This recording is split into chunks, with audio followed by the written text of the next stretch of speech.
अस्सलाम वालेकुम साईं जी त मूंखे सुञाणो था ख़ैर मोहम्मद भट्टी। अॼु असीं हज़रत ख़ैर मोहम्मद शाह जे मेले में मौजूदु आहियूं। उते हिते असांजो हिकिड़ो वॾो मल जो पर्सदार ऐं मल जे शौक़ीननि में हिकिड़ो वॾो नालो वाह कादर बख़्श गुलाणी साहिब जी उताक ते असांखे दावत आहे। उहो पाण असां सां गॾु मौजूदु आहे। मानी जी दावत आहे ऐं सिंध जी रवायत मूजिबि दस्तूर मूजिबि सिंध में महिमान नवाज़ी जो वॾो जेको आहे सो उरूज थी गुज़रियो आहे ऐं अलाह जी महिरबानी उहो उरूज अञा ताईं हलंदड़ आहे ऐं उन ते कॾहिं ज़वाल न ईंदो न कॾहिं आयो आहे।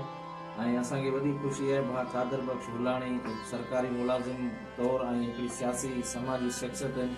उन्हनि जी उताक ते उन्हनि जी दावत ते असीं गॾु थिया आहियूं। असां सां गॾु आहे सिंध जो तमामु मशहूरु पहलवान सठे ढिले सां तारक रखंदड़ साईं अयाज़ अली शाह ऐं ॿी बि असांखे वॾी ख़ुशी आहे जो साईं मीर हसन सोलंकी साहिबु जंहिंजो कैमरा असांखे जेको आहे सो तव्हांखे ॾेखारे थो उहो साईं आहे असांजी सोशल मीडिया जो यूट्यूब जो ईअं सम्झो दुनिया लेवल जो असांजो मल खे ॾेखारींदड़ उहो बि असां सां गॾु आहे जेको पंहिंजे कैमरा में हिन दावत खे महफ़ूज़ करे पियो।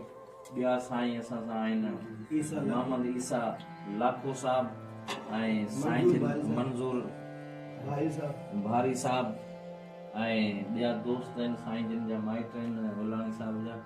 दावत खाऊं था इन खां पोइ साईं जे लाइ जज़ाए ख़ैर जे लाइ दुआ घुरंदासीं।